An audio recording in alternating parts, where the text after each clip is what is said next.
前阵子在网络上看到一个有点狠的票选，新竹最无聊的乡镇第1名居然是宝山，于是我们带着好奇心直接安排了一场宝山一日游。你可能不知道，这样一个看起来低调的小镇，因为临近新竹科学园区，居民平均所得其实是一直名列前段班的。而且这里还藏着2个很有代表性的特色：全台知名的橄榄产地，还有双胞胎生育率密度最高的小村庄。这一集我们挑出宝山经典的美食与景点，再加上一些有趣的在地故事，一起来看看这里到底是好山好水好无聊，还是其实是被低估的宝藏小镇呢？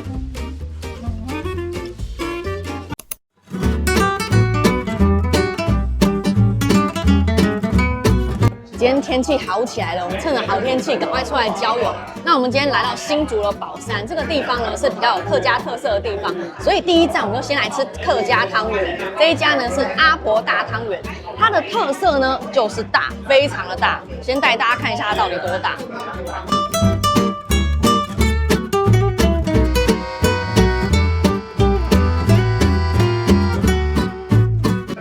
这个碗啊，它是普通的大小的碗，然后这个汤圆装进去呢，就把这个碗给占满了，装不下第2颗了。我跟你讲，评论不是都会有关键字吗？我在里面看到一个东西叫霸碗，我就一直在菜单上面找不到，然后后来我点进去霸碗里面，你知道我看到什么吗？看到这个吗？没错，人家说汤圆跟霸碗一样大真的哎，差不多哦。我用筷子夹起来给大家看，你看这个比例，有点像清蒸霸碗的那个大小，再更大一点点哦，真的好大，赶快来吃一下。好软哦，像小 baby 的脸是不是？没错，而且它的汤啊，非常的香，附着在这个汤圆的外层上面，你可以感觉到那个就是汤的油，把料摊开来给大家看，我觉得非常的特别。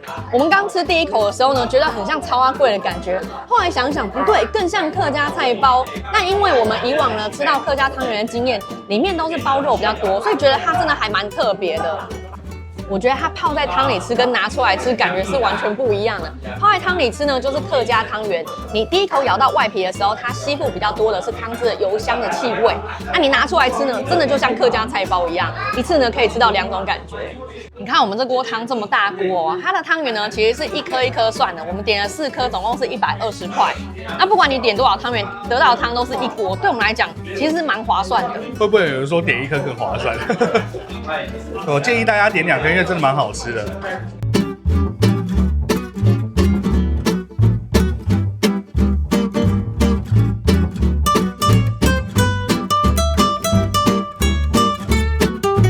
这一台客家小炒很赞，以往我们在热炒店呢也很喜欢点客家小炒来吃，但只要来到客家地方呢，才发现说其实客家小炒是很大气的菜，而不是小家碧玉的。我们现在很常到客家地方吃东西，所以对于客家小炒呢是有一定的要求的。它的豆干其实切的还蛮大块啊，葱也是很大根很清脆。那除此之外呢，它的肉啊、猪肉还有鱿鱼呢，也都是下得很豪迈。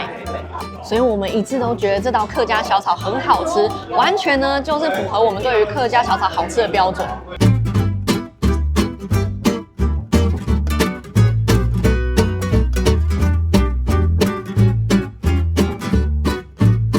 这一道是姜丝大肠，我刚好特别交代老板说呢，不要炒得太酸。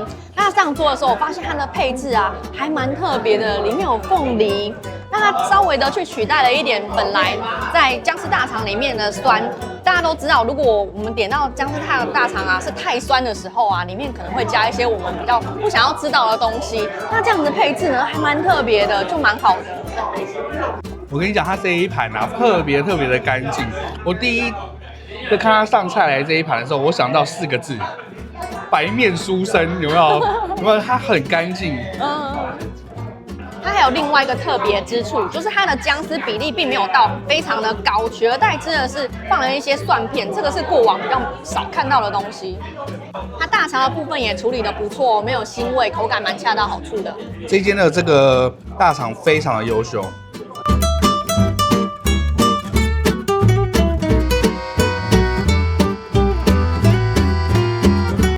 这炒米粉也非常的棒，除了它的湿润度呢是稍微有的以外呢，它里面加了芹菜跟香菜啊，放在里面这个香气真的是非常的喜欢。我很喜欢它里面的那些香菇啊，肉条啊，因为它炒得非常油香。其实这个东西很像我们吃的油饭，所以我觉得它很像炒米粉的零和发吗？没错没错没错，好咸香，尤其是那个香菇提供那个炒米粉的那种咸香度，很喜欢哎，这个每一道我都好喜欢哦。餐厅有提供白饭跟仙草茶，是可以免费自取的。喝到这个仙草茶的时候呢，觉得说，还蛮浓郁的，这个真的是可以免费喝的吗？怎么办？现在这杯仙草茶是我在这家餐厅心目中的第一名。虽然说它每一道菜啊分开来都是很咸香很好吃，可是你在一连串吃了这么多咸香的菜之后呢，你会非常需要来一杯仙草茶。跟大家提醒一下，它的菜单上价位看起来小贵小贵的，可是其实呢，小盘的分量就很大了，大概足够4个人吃。那对于我们初次来访的话呢，我们是还蛮满意的，再访的几率很高。他们在庭院里面晒了好多萝卜丝，这应该是刚包在汤圆里面的吧？我刚刚在里面啊，发现里面都是客家人，然后哇闹哄哄的，其实蛮热闹的。然后我发现一件事情，就是客家人讲话为什么会比较大声？因为他们讲话不是咬字的问题，比如说我们在讲国语啊，大家国语都是一样的咬字，可是呢差别在于他们用的是胸腔共鸣跟头腔共鸣，所以讲话说那个中气十足，比较洪亮啊。像我们家是闽南人嘛，那讲话比较常用那种就是喉腔跟鼻腔的共鸣，这样子。闽南人唱歌比较适合唱 R&B， 然后客家人比较适合唱声乐，那个共鸣。如果有唱过的人，应该可以听得懂我在讲什么。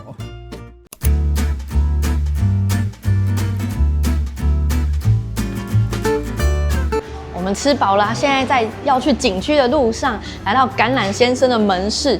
那其实宝山呢这个地方它是盛产橄榄，听说全国有50%以上的产量啊都源自于宝山。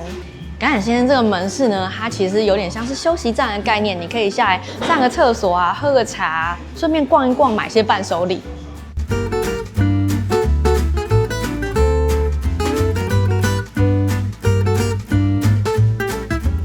它这边有提供试吃，还蛮大方的，每一种口味都可以试。那我们刚刚试过一轮之后呢，觉得是最喜欢古早味的那个口味。那另外呢，像甘草的口味还有分油脂跟无脂。那我想说，不知道到底有什么差别。结果试吃之后发现说，它油脂的呢吃起来就是比较脆，无脂的吃起来比较像蜜饯一样，比较偏软一点。跟大家补充一下，我的意思是，油脂的就像你拿到整颗橄榄直接咬下去会脆脆的嘛。那无脂的话呢，它就是会更偏软一点点，吃起来更像我们一般吃到的那种蜜饯的口感。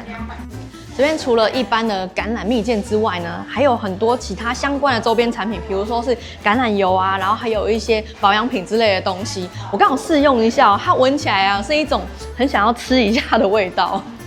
你闻一下，是不是真的很好吃的味道？真的真的。这个橄榄茶现场也可以试喝哦。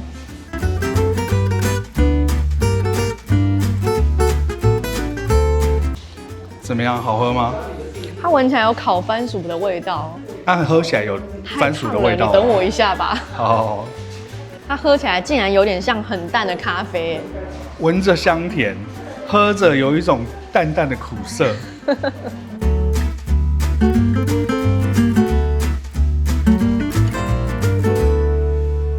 这边还蛮舒适的哎，弄了一个茶桌给大家在这边使用。重点是呢，桌上还有蜜饯啊、茶壶，你可以继续试吃试喝。那今天天气还蛮热的，所以我们买了一支橄榄的古早味冰棒，很特别的东西。还带了一包古早味的橄榄回家。它咸咸甜甜的，其实很接近情人果冰的感觉。我跟你讲，它里面料超丰富的，你整个知道就是那个橄榄打成碎在里面，满嘴都是。而且我觉得它不会很难咬，它冰的冰度刚刚好，非常的止渴的感觉。这个非常适合放在刚客家汤圆后面来吃。这间店叫做橄榄先生嘛，但是真的是有橄榄先生这个人，他叫做余宗熙。这个人呢，他是影响了台湾橄榄产量就是影响很大的一个人呢。他研究他的嫁接技术呢，让他的结果期变成缩短到只有7到8年。而且新竹宝山这个地方呢，因为它是丘陵地，而且排水良好，非常的适合橄榄生长。所以在这个地方呢，它不需要施太多的农药啊、肥料啊，而且会比较少病虫害，所以橄榄的产量可以到这么的多。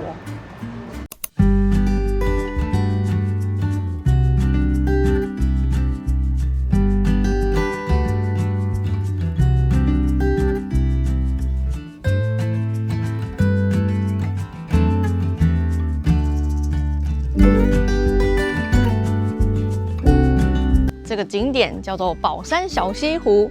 虽然刚到这个地方的时候呢，觉得它小小的，看起来好像没什么，不过稍微走一下呢，发现它麻雀虽小，五脏俱全。怎么说呢？首先呢，你要知道西湖这个地方，如果没有那一座桥，你就怎么看都不会看得出它是西湖。所以首先这座桥呢，它真的长得就还蛮像西湖那一座桥的，所以拍照起来非常的漂亮。再来呢，走进来发现它有一个小小的环湖步道，因为这个湖啊，其实它不大，所以环湖步道走完一圈呢，其实不用花太久的时间。可是说真的，这旁边的生态蛮丰富的，所以拍照起来也很漂亮。开车到这门口，我想说，哇，也太小了吧！结果越走进来越有那种趣味，然后觉得蛮漂亮的。尤其是我刚刚这样一路走就这样，哇，狂拍耶！尤其是那个桥啊，跟那个水中的倒影啊，非常的漂亮，保证你进来会一直拍照。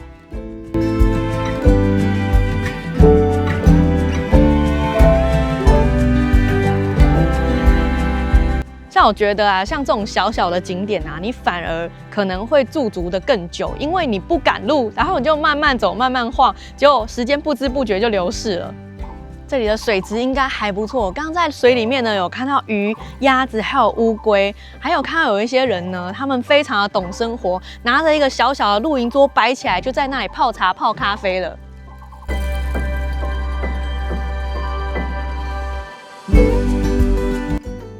我现在走到桥上来了，刚沿路走过来的时候呢，旁边桂花都开了，所以风阵阵的吹过来，你就可以一直闻到桂花香，非常的舒服。然后走到上面来呢，因为地势比较高了，你就可以看到很清楚这个整个周围的环境。然后我发现桥的那一边呢，它有一块小小的小岛啊，就像台湾的形状一样。我们从这边看啊，大概只能隐隐约约的看出来它有那个意思。但是如果你想要看到比较完整的台湾的形状的话呢，应该还要到更高的地方往下拍才行。我现在才发现这边还有鱼饲料跟橘子可以买，良心小铺，要买自己投钱哦。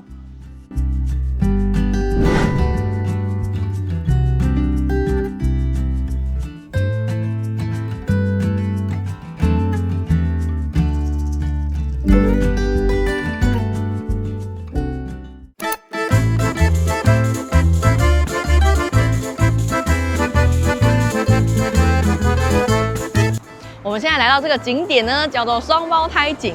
它为什么叫双胞胎井呢？当然是源自于那个井水。我跟你警告一下，你等一下不要什么东西都给我乱摸。不用你说，我也不敢摸。我来跟大家说一下，为什么这个地方叫做双胞胎井，它的故事是怎么样的。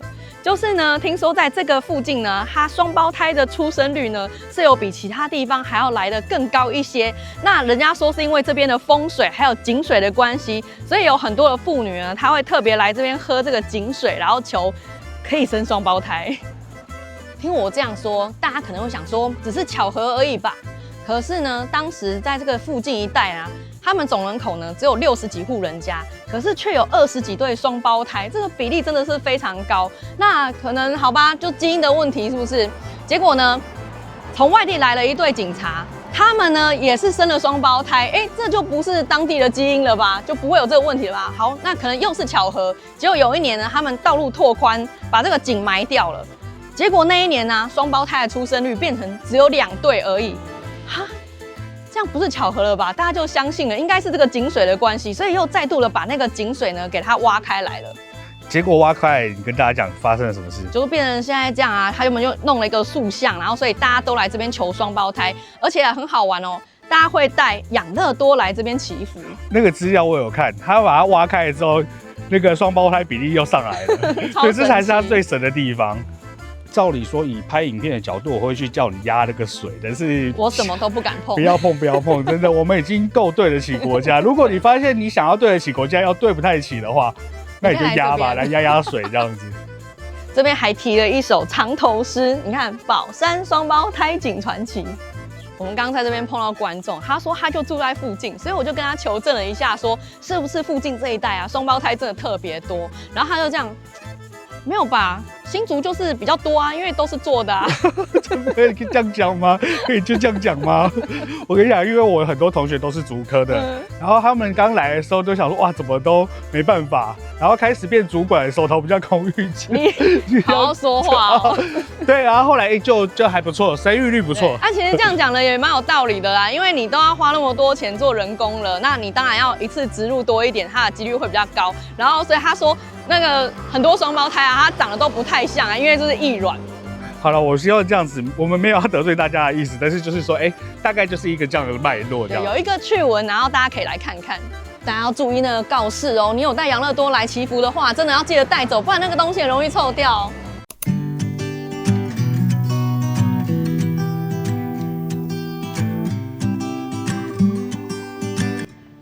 我们现在来到了宝山水库的环湖步道。这个水库刚刚开车经过的时候，就觉得它很漂亮，因为呢，它非常的靠近你，有点像是开车开在水库中间的那种错觉。然后呢，到了这边一看呢，就觉得它这边也布置得舒舒服服的，很适合有一杯咖啡的话，我就可以在这里坐一个下午哦。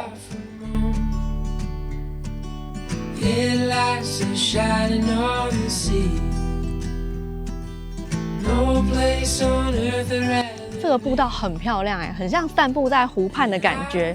那我们今天会来呢，主要是因为我们在 Threads 上面看到有一个人分享说，新竹前几无聊的乡镇市是哪一些？然后他说是他说的哦，那个宝山乡的话是第1名。然后我们就觉得说，这个地方真的会有那么无聊吗？就打开地图一看，发现其实还蛮多景点的啊。不过呢，说真的，人家说好山好水好无聊，我今天走到现在呢，好山好水我是已经见证到了。那至于好无聊呢，就要看每个人喜欢的东西不同嘛。我们是蛮喜欢的啦。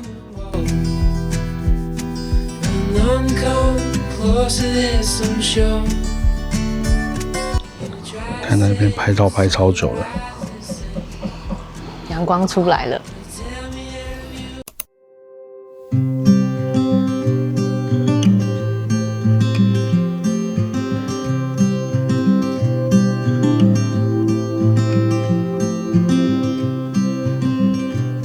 我走进这个隧道，其实主要是为了要来宝湖吊桥上面看风景。在吊桥上面呢，往这两旁去看啊，真的非常的漂亮。尤其是我们看到这个吊桥的这一边呢，它还有另外一座吊桥是跟这座吊桥遥遥相望的。那据说那座吊桥呢是可以开车过去的，好像走过去也可以因为看起来走5到10分钟可以的。我们平常比较少听到有人来宝山水库玩，但其实这个水库呢，它对台湾是非常重要的，掌握了台湾的第一经济命脉。因为竹科离这个地方很近，所以宝山水库呢，它其实是供应给竹科的水源。那很多高科技大厂啊，其实它需要很大量的水，然后很干净的水，才能够维持它的运作。像我们熊本的台积电为什么要盖在那边？因为那边有大量的涌泉，然后水非常的干净，所以盖在熊本。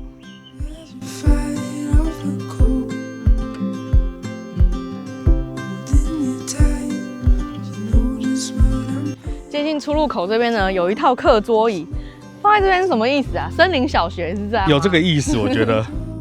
我们现在把车子开过来碧湖吊桥，才发现说，其实它就有一点遮挡，你应该开车是过不去了。对，他应该是不想让你过去，但不过他说2.5吨可以，我觉得大家不要来。不过我们可以过去看看，走过去看看。走过去。原来现在是整座吊桥都封起来了，连人都不可以走。那我们看网络上的照片呢，很多人是把桥就把车开在这个桥头，就放在这边拍照。那其实这个桥呢非常的小条，它刚好就是仅能容纳1辆车通行，旁边没有什么位置，要技术很好才行。那我觉得它限高跟限重都没有很宽，所以呢不建议，真的不建议。对，但是你可以去看看别人拍的，其实蛮漂亮的，但是不建议这么做。好了，我们去下一个点吧。其实我觉得这边如果骑摩托车来还蛮 OK， 就是一路上有狗狗啦。但是我觉得狗狗还算温驯吧。那你敢吗？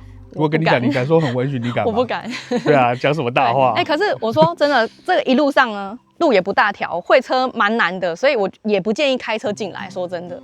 我问你，别人吃香菜行不行？行啊。你吃芹菜行不行？我不行啊。啊，如果人家叫你骑摩托车进来，你行吗？你先。你不是很那个？你先啊，你先。很有勇气。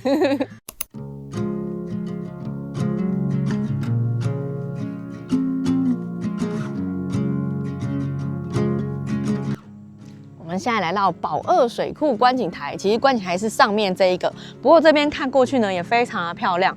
宝山水库哦，总共有2个。那刚刚去看的环湖步道那一个呢，是宝山水库。那这边是宝山第2水库，所以这个观景台叫宝二水库，是这个意思。很多人推荐这个观景台，因为他们觉得这边看风景比较漂亮。宝二水库呢，其实比宝山水库还要更大一些些。那我们现在呢来水库这边看啊，觉得说水位好像比较低一点点，现在可能枯水期，所以这旁边的石头呢，哇，整片都是白白的，看起来说真的蛮像台东那边的海岸的鹅卵石滩。白石滩对不对？白沙滩、白石滩，蛮漂亮的。从观景台看下去的景色真的是最漂亮的。我们刚刚看到一张照片，在水位高的时候，这座桥跟建筑物看起来会像是浮在水面上一样。旁边这个圆圆呢是逸洪道，水位太高的时候呢，水会从这里往下流到另一边的泄洪道，就像溜滑梯一样倾泻而下。如果有机会看到的话，一定是很壮观的样子。我觉得这边人真的很少，而且非常的干净，非常的推荐这里。拍照超好拍。你最近还蛮喜欢用这个的。对啊，很好用啊，因为你这样拍照的时候呢，你就可以用主镜头，你可以看到自己的画面，你可以构图啊，你的表情啊，这超好用的。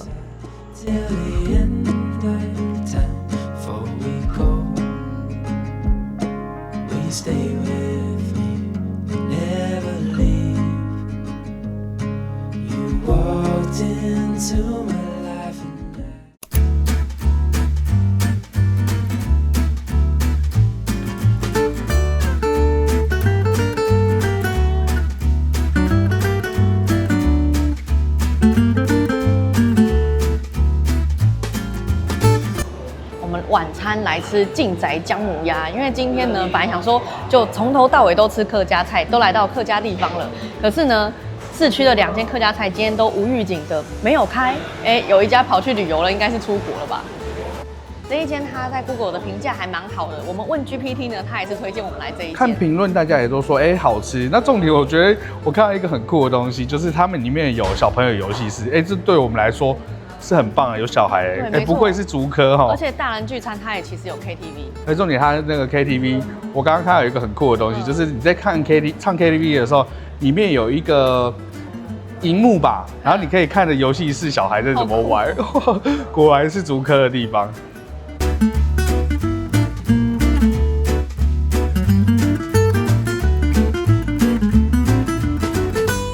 我们先来吃一下姜母鸭。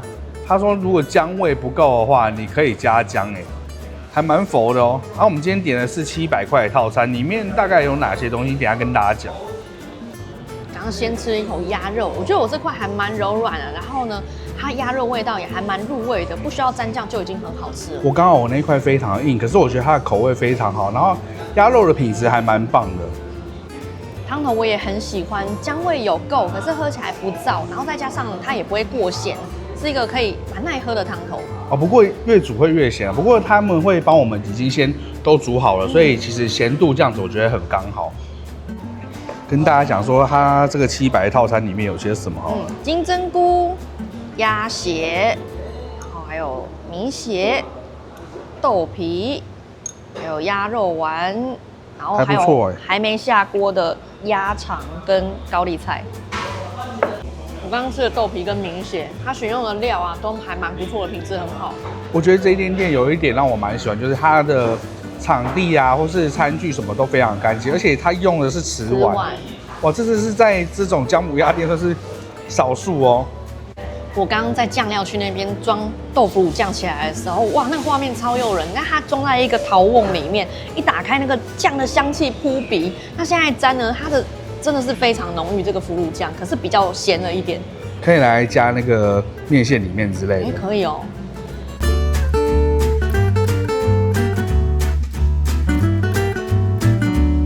赶快先吃面线才对，弄一点汤把它弄散一点。这个面线是相机福利，套餐里面没有包含的，大家要自己单点。那它的面线呢，还蛮粗的，我觉得它如果一上桌赶快入口的话，一定会是非常好吃。被我们放了有点久了。它是属于这种咸香型的吗？还是？我觉得目前能够吃到就是面线很有口感，我等一下再跟大家说味道。它的姜味很浓，但咸度比较没有那么高，它就是一个白饭的概念，用来跟其他的东西做平衡、做搭配。它这个面线其实非常的香，然后它的咸度啊没有调到很高，所以你可以有些人重口味就可以加一点，真的有些人就喜欢吃辣椒酱油，行哦。还要重口味吃法，一点点就好，我觉得这样就够了。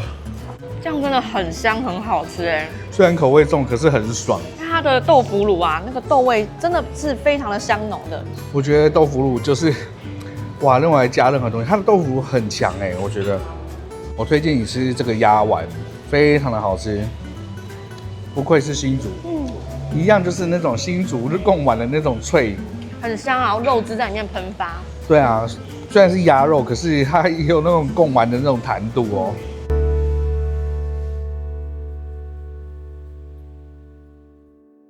就是咸猪肉跟香肠拼盘，这一份呢是450块，菜单上面没有，可是大家是可以这样点的。我们在评论上面呢看到蛮多人点这一道，真的是非常的好吃哎。我蛮喜欢那个香肠的，它不像我们路边在烤的那一种，它有点脆皮的，然后酒甜香非常的浓厚，很像士林大香肠，可是皮又更脆，它比士林大香肠好吃。咸猪肉也很不错，蘸上这个醋啊，很解腻。可是我觉得这超邪恶，因为你很想要来一杯，可是我等一下开车，我说没办法。这鸭肠非常的脆口哎，从刚还没下去的时候我就觉得，它看起来很新鲜，吃起来应该是很不错。那你这一间你最推荐哪些东西？其实都还蛮推的，我觉得鸭肉丸很好吃，然后它其他的料呢品质也都很好，汤头很赞。我喜欢那个酱，还有那个面线加酱。真的，这个面线真的要加这个豆腐乳酱。香肠我也喜欢。它的游戏是非常的大哎。刚刚老板说，他其实监视器呢，就是对着餐厅里面有一个大电视墙。那如果你带小朋友来的话，他就会安排你坐在电视的下面，这样你就可以很放心的吃饭。我很希望台北有这样，因为以前我们小孩还在就是幼稚园的时候啊，就很想要找这种，很难找。对啊，没想到这边就有了。我们来总结一下。今年回归到前面的主题，就是来宝山一日游，你觉得会无聊吗？我的答案是不会，因为其实呢，我们这一路上看了蛮多漂亮的风景，它很多的景区呢都维护得很好，而且呢，我觉得像找厕所也其实非常的方便。我们今天都在水库边绕嘛，那我觉得它那个路啊，其实都没有看到什么垃圾，而且一路上还蛮多厕所的，算是意外的规划的还蛮好的。所以如果你是没有来过这个地方的人，一年来个1-2次都还不错。但如果你是住在这个地方的话呢，因为它整个范围是比较小的，吃东西的选择也比较少，所以当然久而久之可能就会觉得比较无聊一点点。不过住哪边都一样啊，你待久了就是会觉得那个地方没有新鲜感。对，但是对我们外地观光客的话，我觉得还是蛮喜欢。那我们今天就先到这边啦，大家拜拜。